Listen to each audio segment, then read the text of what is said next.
વિદ્યાર્થી મિત્રો, આજે આપણે ખૂબ જ અગત્યના દાખલા પર ચર્ચા કરીશું. ગત વર્ષનું October November 2019ના પ્રશ્નપત્રમાં Veer Narmad south Gujarat યુનિવર્સિટીમાં પૂછાયેલો દાખલો એની આપણે ચર્ચા કરીશું. કોસ્ટ એકાઉન્ટ પડતરનું પત્રક એની અંદર આપણે પ્રશ્ન ક્રમાંક 2 જે એકમ પડતર પદ્ધતિનો દાખલો હતો, આમ સરળ લાગે પણ થોડું એમાં તમારું મગજ કસી લે એવો દાખલો છે. એટલે આ વિડીયો દ્વારા તમને દાખલો અહીં શીખવવામાં આવે છે કે જેથી તમે ફરીથી જોઈ શકો. જે વિદ્યાર્થીઓને આગળ ચેપ્ટર પણ ન આવડતું હોય તે પણ આ રીતે બીજા દાખલા પણ ગણી શકે, જે આનાથી સરળ પડશે. હવે આ દાખલામાં તમે જોઈ શકો છો કે ઉત્પાદન અને વેચાણ 1000 એકમ થયું, કુલ વેચાણ 10 લાખ છે. ત્યાર પછી કારખાનાના ખર્ચા સ્થિર અને ચલિત આપેલા છે, પણ ચલિત પ્રાથમિક પડતરના 8%, ઓફિસ ખર્ચા એ પણ સ્થિર અને ચલિત, વેચાણ ખર્ચા 20, વેચાણ પર કાચા નફાનો દર 20%, અને છેલ્લે કીધું છે માલ સામાન અને મજૂરીનું પ્રમાણ 4:1 છે. છોકરા, રકમ તમારી પાસે હોવી જોઈએ. જો ના હોય તો આ ચેનલની અંદર ડિસ્ક્રિપ્શનની અંદર પણ મેં મૂકેલી છે, તેનાથી પણ તમે રકમ લઈ શકશો. રકમ તમારી સાથે હશે તો દાખલો સમજવામાં તમને સરળતા પડશે. કોઈ પણ વસ્તુનું પડતરનું પત્રક બનાવી એટલે ઉપર હેડિંગ મારી દેવાનું, પડતરનું પત્રક.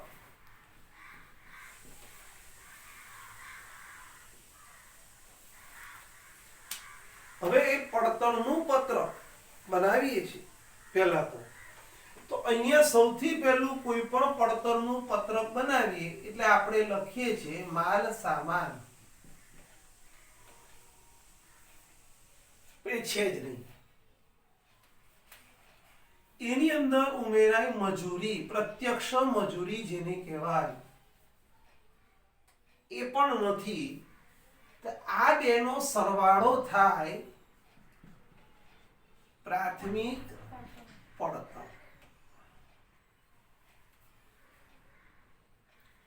ત્યારબાદ છોકરાઓ એની અંદર આવે કારખાના પરોક્ષ ખર્ચા.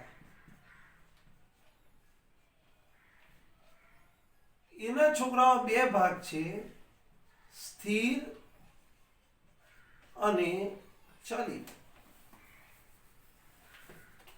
પ્રાથમિક પડતરમાં કારખાના ખર્ચ ઉમેરીએ એટલે અહીંયા તમારી બીજી પડતર તૈયાર થશે, કારખાના પડતર.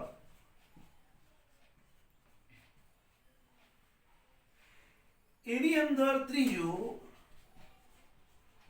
ઓફિસ ખર્ચા ઉમેરવાના. એના પણ બે ભાગ, સ્થિર અને ચલિત. છોકરા, આ દાખલામાં જેટલા એકમોનું ઉત્પાદન થયું એટલા જ એકમોનું વેચાણ કર્યું છે, એટલે કોઈ સ્ટોકની માહિતી છે નહીં. નહીં તો એક પડાવ આવે, અહીં સ્ટોક લખાય. અહીંયા પહેલા આપણે ઉત્પાદન પડતર આવે, પછી આપણે અહીંયા સ્ટોકની માહિતી લખતા હોય છે. તૈયાર માલનો સરોનો સ્ટોક પ્લસ થાય, તૈયાર માલનો આખો સ્ટોક માઇનસ થાય. પણ અહીંયા જેટલું ઉત્પાદન કર્યું એટલું જ વેચી દીધું, એટલે કોઈ ઉત્પાદનનો આખરનો સ્ટોક આપણી પાસે ઉપલબ્ધ નથી. આની અંદર આવે વેચાણ ખર્ચા. એના પણ છોકરાઓ બે ભાગ, સ્થિર અને ચલિત.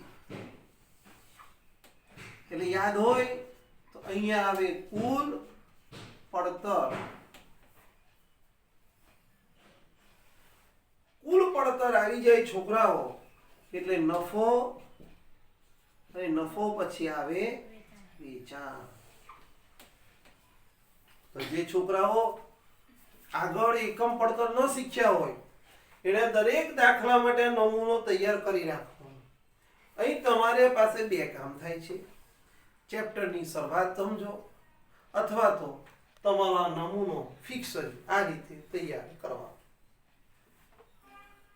તો વિડીયો સ્ટોપ કરી તમે આ નમૂનો લખી શકો છો.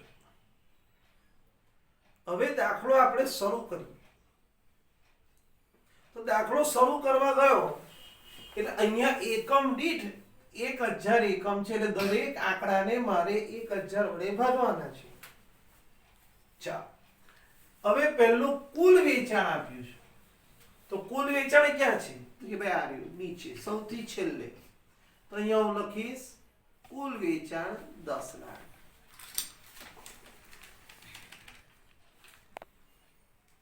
હવે છોકરાઓ એ 10 લાખને 1000 વડે આપણે ભાગી નાખીએ તો 1000 તમારા યુનિટ દીઠ એક એકમ 1000 માં વેચાશે. આગળ જોઈએ. કારખાના પરોક્ષ ખર્ચ સ્થિર 72000. તો જુઓ આ કારખાના પરોક્ષ ખર્ચ સ્થિર. ચલિત તો એવું કહે છે પ્રાથમિક પડતરના 8%. પણ છોકરાઓ પ્રાથમિક પડતર હજુ મારી પાસે નથી. આગળ જઉં છું. ઓફિસ પરોક્ષ ખર્ચ સ્થિર અને ચલિત એકમ દીઠ 12.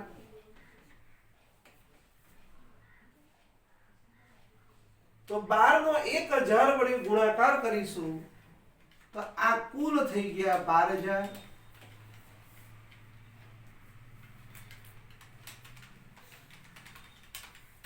વેચાણના પરોક્ષ ખર્ચ એકમ દીઠ 20. વેચાણના પરોક્ષ ખર્ચ. હવે એમાં તમને સ્થિર ચલિત કઈ જ નથી કીધું. તો વેચાણ હંમેશા ચલિત જ હોય. ના કઈ કીધું હોય તો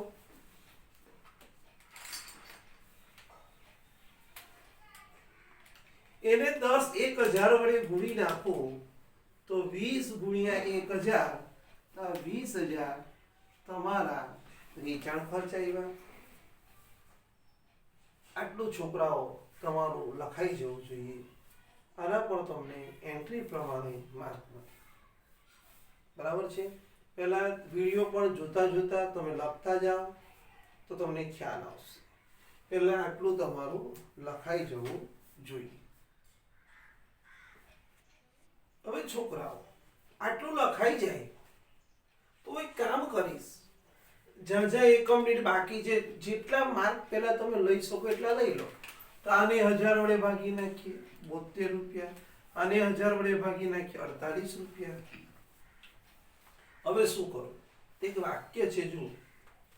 વેચાણ પર નફાનો દર 20% છે. જુઓ વેચાણ પર નફાનો દર 20%. તો આ વેચાણ છે કે નહીં તમારું? આ વેચાણ એના 20% કરો તો અહીંયા 200 થશે, અહીંયા 2 લાખ થશે. છોકરા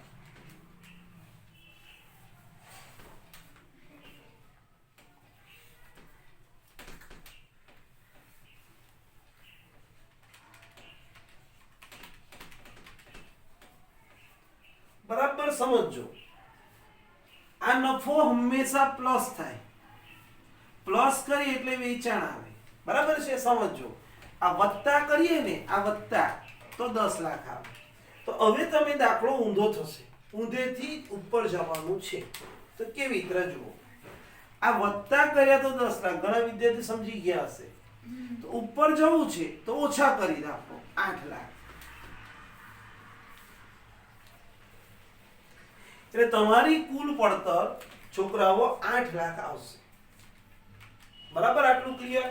ચાલો 1,80,000 આવે ને. હવે તો છોકરાઓ ફરી સમજાવું છું 10 લાખ તમારું વેચાણ આવી ગયું, એના 20% નફો, તો નફો કેટલો થયો? 200. કુલ 2 લાખ. આના 20% કરો તો પણ આવે, આના 20% કરો તો પણ આવે. હંમેશા પડતરમાં નફો પ્લસ થાય. તો આપણે ઉપર જવું છે ને એટલે માઇનસ કર્યા એટલે 8 લાખ આવ્યા.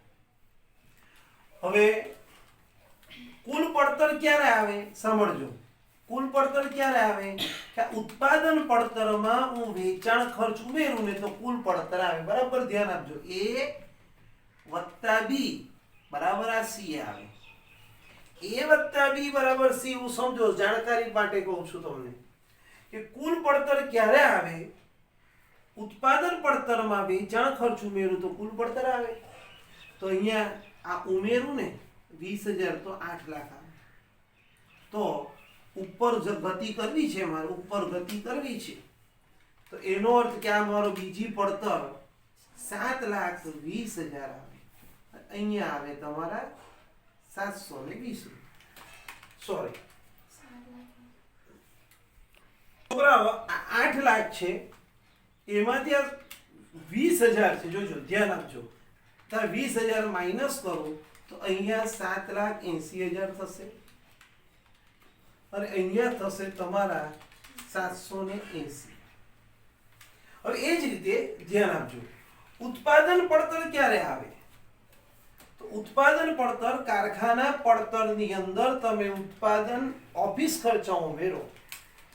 કારખાના પડતરમાં ઓફિસ ખર્ચા ઉમેરો તો ઉત્પાદન પડતર આવે. તો મારે ઉપરની તરફ ગતિ કરવી છે. તો 780 માંથી આ બે ખર્ચા માઈનસ કરું 60,000, 20,000 આવશે. અહીંયા આવશે 720. એટલે ટૂંકમાં ઉપર તરફ ગતિ કરું તો માઈનસ આવે. હવે અઘરું છે, હવે સમજવાનું છે. આટલું બધાનું થઈ જાય. હવે આમાં કોઈ રીતે આગળ ન જવાય. તો હવે અહીંયા એક વસ્તુ સમજાવું છું, ધ્યાન આપજો. આ હું જવા દઉં છું. ખરો દાખલો અહીંયાથી શીખવાનો છે.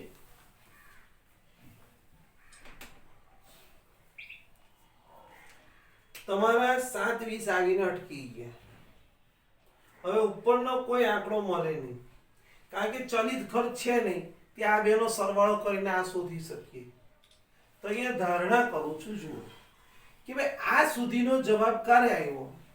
તો માલ સામાન આવે, માલ સામાન વત્તા મજૂરી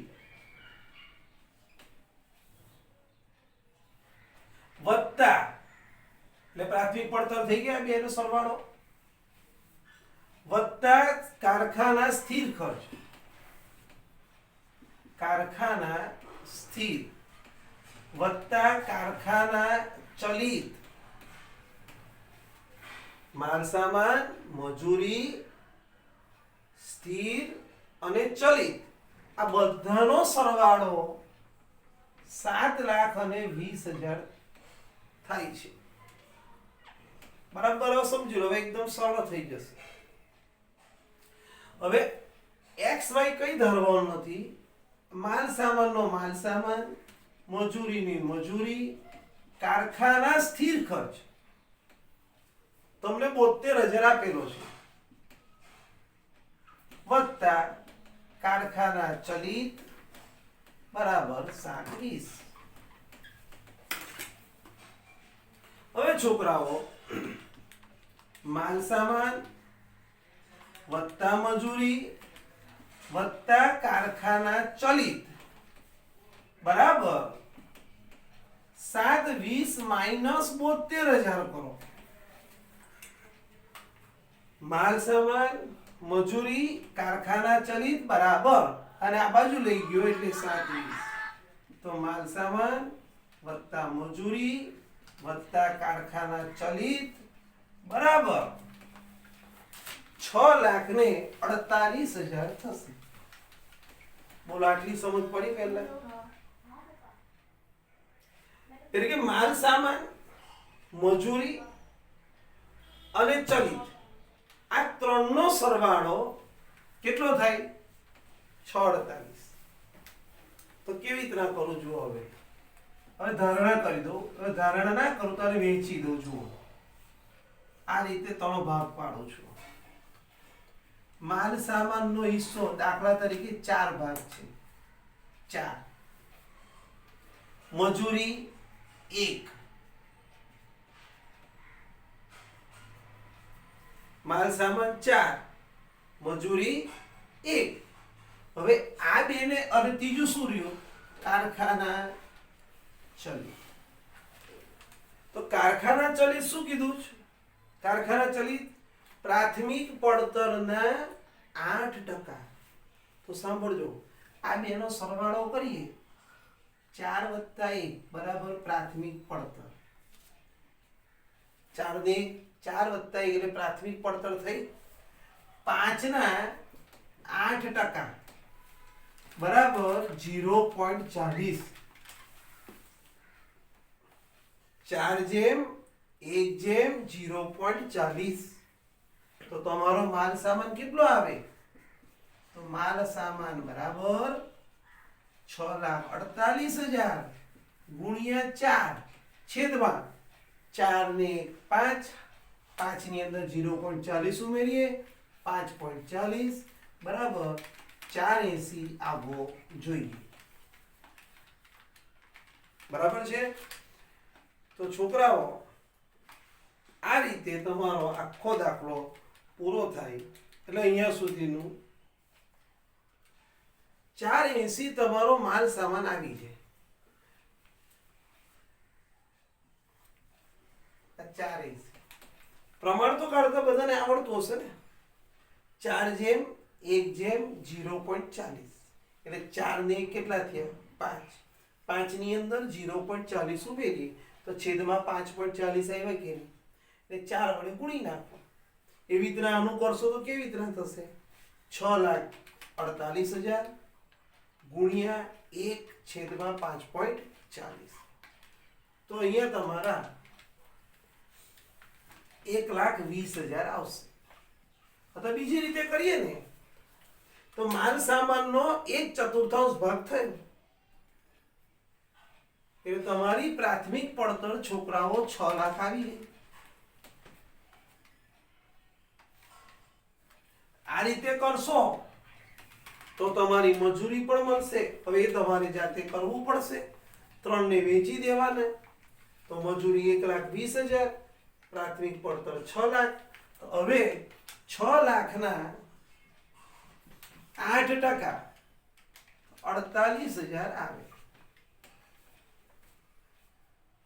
અને તમે આ રીતે લાવો છોકરાઓ તો પણ જવાબ આવી જાય હવે કોઈ બધી રીતે સમજાઈ દીધું એટલે હવે આ દાખલામાં તકલીફ પડવી જોઈએ નહીં ઉપર 1,000 વડે ભાગતો જો 480 120 648 એકમ પડતર આવી બરાબર છે ફરી એકવાર સમજી લો કે તમારો દાખલો બધો થઈ જાય છે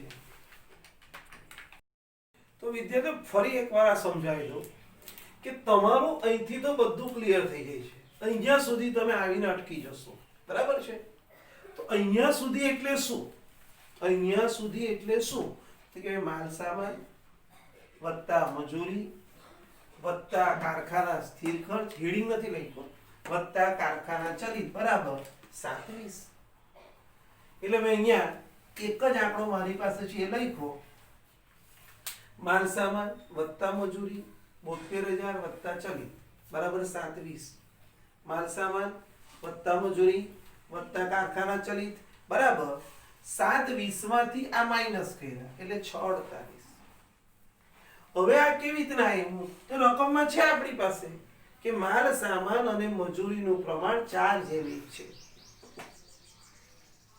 4:1 છે અને એ બેનો સરવાળો 5 એ પ્રાથમિક પડતર થઈ 4 + 1 બરાબર પ્રાથમિક પડતર એટલે 5 આવ્યું એના 8% એટલે 0.40 તો 6,48,000 ને 3 ભાગમાં વેચીએ તો 6,48,000 ગુણ્યા 4/5.40 એ રીતે મજૂરીનું વેચવાનું એ રીતે કારખાના ચલિત ખર્ચનું વેચવાનું તો મળી જાય મેં 3 ન પણ વેચો, આ 480 લખી દો. આ 4 ગણો છે એટલે એક 4 વડે ભાગી નાખો, 21. 6 લાખ તમારી પ્રાથમિક પડતર, એના 8%, 48,000. તો આ રીતે છોકરાઓ આખો દાખલો તમારો પૂરો થવા જાય, એનો અડધો ભાગ પૂરો થયો. હજુ આપણે એની અંદાજિત પડતર બનાવવાની છે. એમાં થોડો આપણે સમય નહીં લઈશું, ફટાફટ કરીશું. પેલા આટલું દરેક જણનું લખાઈ જવું જોઈએ. વિદ્યાર્થી મિત્રો, આ બીજા ભાગમાં આપણે અંદાજિત પડતરનું પત્રક બનાવીશું. ગયા વર્ષે 1000 એકમોનું ઉત્પાદન કર્યું, તો 2019માં શું ફેરફાર છે તે નીચે તમને હવાલામાં આપેલું છે. ઉત્પાદન અને વેચાણ 20% વધશે. છોકરાઓ, મેં તમને આગળ પણ કીધું, તમારી પાસે હાથમાં પેપર હોવું જરૂરી છે. તો ઉત્પાદન આપણું ગયા વર્ષે 1000 એકમો હતું, એમાં 20% વધશે, 200 વધશે, એટલે 1200 નું ઉત્પાદન અને વેચાણ થશે.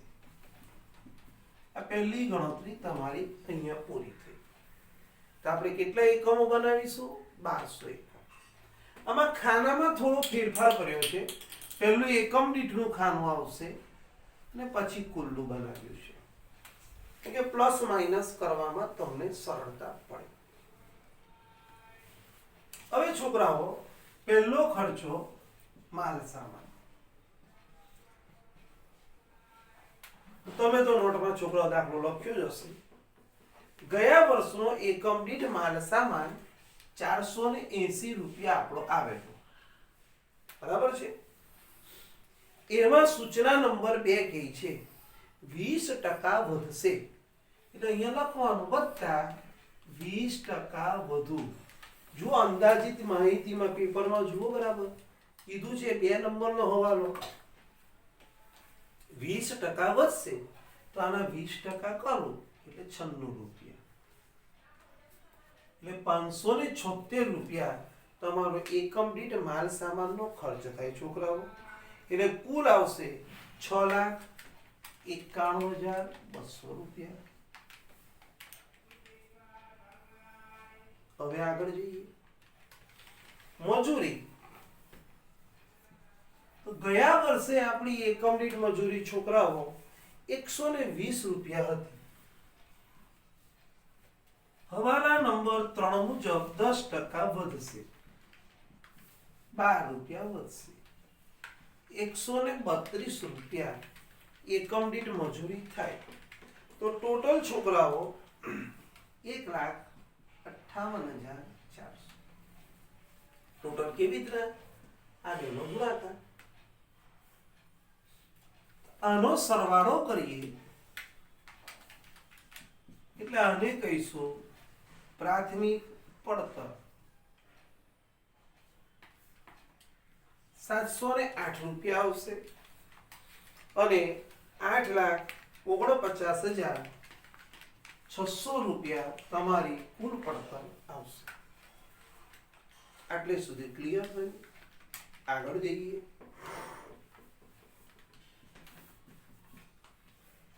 કારખાના ખર્ચા. એના 2 ભાગ છોકરાઓ. પહેલા સ્થિર. તો છોકરાઓ, ગયા વર્ષે સ્થિર ખર્ચ આપણો 72,000 હતો. જુઓ તમારી ગણતરીમાં.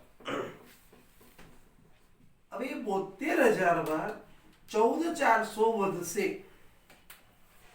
હવે કોઈને પ્રશ્ન થાય, પહેલી વખત દાખલો ગણતા હોય એ છોકરાઓ ધ્યાન રાખજો. જે સ્થિર ખર્ચા આવે ને, સ્થિર, એ કુલની અંદર વધઘટ થાય. ઉપર જો ચલિત હતા, આ ચલિત કહેવાય, એમાં એકમ દીઠમાં પ્લસ માઇનસ કરીએ, અને સ્થિર ખર્ચા કુલમાં પ્લસ માઇનસ થાય. એટલે તમારો કુલ ટોટલ આવશે છોકરાઓ 86,000 કારખાનાનો ખર્ચો 86,400 અહીંયા લખીશ.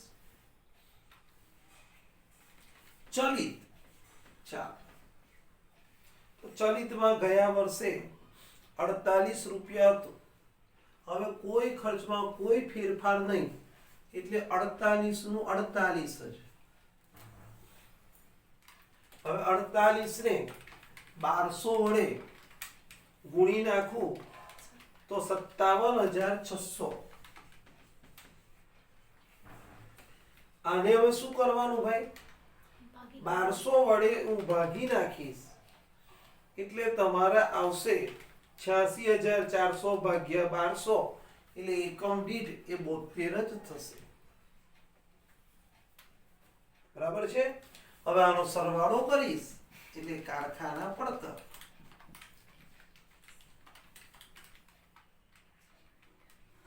828 રૂપિયા તમારી કારખાના પડતર થશે. 9,93,600 રૂપિયા કુલ આવશે.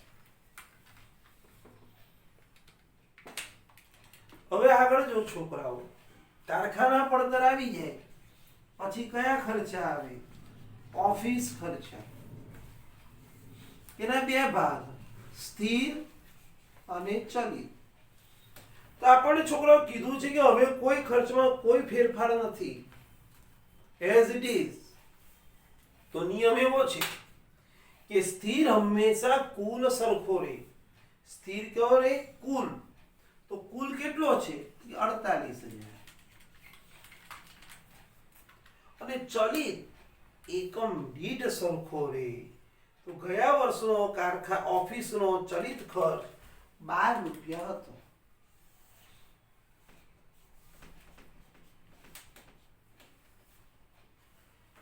અને આપણે કહીશું ઉત્પાદન પડતર.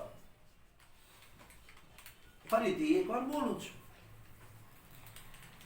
ઓફિસ ખર્ચો છોકરાઓ ચલિત સરખો રે અને સ્થિર કુલ સરખો રે. હવે આને 1200 વડે આપણે ભાગી નાખીશું તો 48,000 ને 1200 વડે ભાગીશું એટલે 40 રૂપિયા આવશે. અને 12 ને 1200 વડે ગુણીશું, બોલો 14,400 રૂપિયા આવશે. તો કુલ પડતર છોકરાઓ આનો સરવાળો 880 થશે.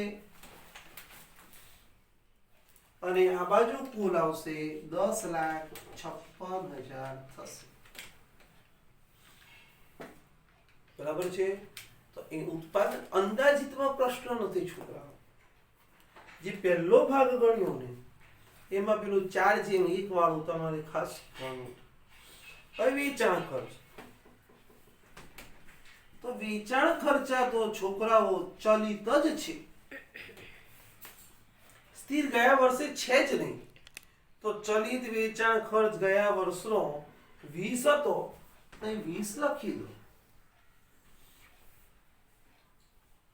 તો તમારી કુલ પડતર આવશે, બોલો 20 ગુણ્યા 1200 કેટલી થશે ભાઈ? તમારી કુલ પડતર 24,000. હવે આને સરવાળો કરી દઈએ એટલે કુલ પડતર 900 અને ટોટલ થઈ જશે 10,80,000.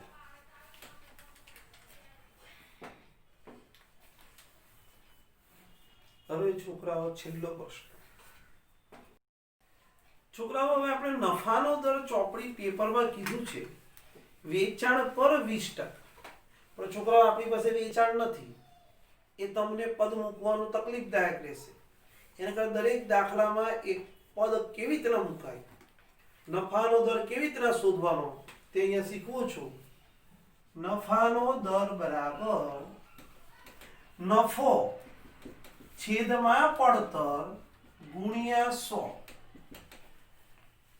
હવે ગયા વર્ષે યાદ હોય તો તમારો નફો 200 રૂપિયા હતો. પડતર 800 રૂપિયા હતી ગયા વર્ષની. ગયા વર્ષનો નફો 200 રૂપિયા. ગયા વર્ષની પડતર 800 રૂપિયા ગુણ્યા 100 એટલે 25% તમારો નફાનો દર થાય. આ કયો નફો આવ્યો? એ પડતર પર 25%. છોકરા બીજા દાખલા તમારે ચોપડીના કરવા હોય ને તો આ રીત વધારે યોગ્ય છે. તો જે પડતર આવી એના મારે 25% નફો શોધવો છે. તો છોકરાઓ આ કુલ પડતરમાં નફો વંચાતું હશે દરેકને. છોકરાઓ જોઈ લેજો જરા, નહીં તો હું જે બોલું છું તે ધ્યાનમાં રાખજો. તો 900 ના 25% તમે કરશો તો જવાબ આવશે 225. તો એનું કુલ કરી દેશો એટલે વેચાણ 1125. અને આટલો દાખલો પતી ગયા એટલે બધાને ખ્યાલ આવી ગયો હશે. અને 1200 વડે ગુણીશું 2,70,000 અને એને આમાં ઉમેરી દઈશું એટલે 13,50,000. આખો દાખલો અહીંયા છોકરાઓ પૂરો થાય. વિશેષ વાત એટલી જ છે કે આ રીતે તમે બીજા દાખલા ગણો. તકલીફ હોય તો ફોન કરજો, પણ આવડી જશે. Thank you.